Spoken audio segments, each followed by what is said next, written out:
उन्होंने कहा कि ये त्रासदी बताती है कि घर, जिंदगी, खाक होना कितना दुखद होता है। गजा में तबाही पर बड़ी हस्तियां भी उदास थीं। इस त्रासदी से गजा में हुए विनाश पर चिंतन जरूरी है। पीडीपी चीफ ने यह भी बताया कि अब गजा का दर्द गहराई से समझ में आएगा। महबूबा ने कहा कि आग को बेहतर रोकथाम के साथ टाला जा सकता था।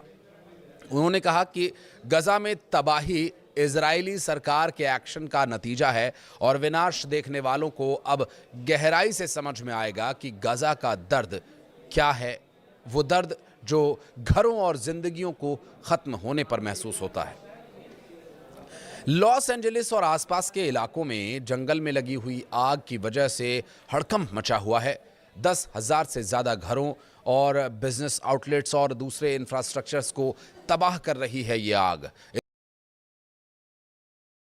मेरे दोस्तों, अमेरिका जो अपने आप को सुपर पावर कहता है, आज आग लगने की वजह से घुटनों पर आ गया। जो आग 10 दिन से धड़क रही है, आज भी उसे बुझा नहीं पा रहा है। अमेरिका की सबसे पॉश सिटी लॉस एंजलिस है। इसमें बड़े बड़े एक्टर, बड़े बड़े उद्योगपति रहते। इसी सिटी में हॉलीवुड है। ये आग उन सबके घर जला चुकी है। अब ये आग हॉलीवुड की तरफ बढ़ रही है। इस आग में अरबों डॉलर का नुकसान अमेरिका को हुआ है। दुनिया की सबसे लेटेस्ट टेक्नोलॉजी अपने पास रखने वाला मुल्क आज आग की वजह से बेबस है। ये अल्लाह का अजाब है। जब कुदरत अपना रूप दिखाती है, जब अल्लाह ताला जरा सी डोर खींचता है, तो सुपर पावर का बाप भी बेबस और लाचार हो जाता है। आज से 4000 या 5000 साल पहले कौम ए आद और कौम ए समूद भी अपने आप को दुनिया का सुपर पावर कहती थी। जिस कौम के आदमी बड़े ताकतवर और बड़े लंबे चौड़े हुआ करते थे, जो पहाड़ों को काटकर बड़े बड़े घर बना दिया करते थे। लेकिन जब अल्लाह का अजाब आया तो हवाओं ने उन्हें उठा उठाकर पटक पटक कर रेजा रेजा कर दिया और उनके घर उलट पुलट कर दिए।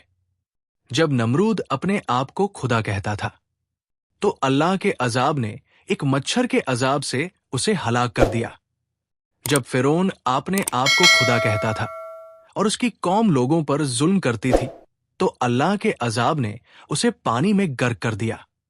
और ना जाने कितनी कौम, कितने देश अपने आप को सुपर पावर कहते थे, आज उनका नाम और निशान बाकी नहीं है। मेरे दोस्तों, अमेरिका अपनी ताकत के घमंड में चूर होकर एक दूसरे को लड़वाता है और आग में घी डालता है। एक मुल्क को दूसरे मुल्क से लड़वाता है। फिलिस्तीन में इजराइल को हवा देकर मुसलमानों को कत्ल करता है। यूक्रेन को रशिया से लड़वाया, कितने मासूम उसमें मारे गए और खुद दूर से नजारा देखता रहा। मेरे दोस्तों, अमेरिका पर यह आग का अजाब तो सिर्फ एक ट्रेलर है। ना जाने कब अल्लाह ताला और जरा सी डोर खींचे तब और बड़ा अजाब देखने को मिले। इसलिए किसी भी मुल्क को अपनी ताकत के घमंड में चूर नहीं होना चाहिए और उस कुदरत से डरना चाहिए, पता नहीं कब वो नाराज हो जाए। ये घटना हमें ये सीख देती है कि ताकत और तरक्की से ज्यादा जरूरी है इंसाफ, नैतिकता और अल्लाह की इबादत। अगर इंसान इन बातों को नजरअंदाज करेगा, तो अमेरिका की आग जैसी घटनाएं बार बार होंगी। अल्लाह की रहमत पाने के लिए उसकी तरफ लौटना ही एकमात्र रास्ता है। मेरे दोस्तों, अपनी जिंदगी का जायजा लें, तौबा करें और अल्लाह से दुआ करें कि वो पूरी इंसानियत को हिदायत और रहमत अता फरमाए।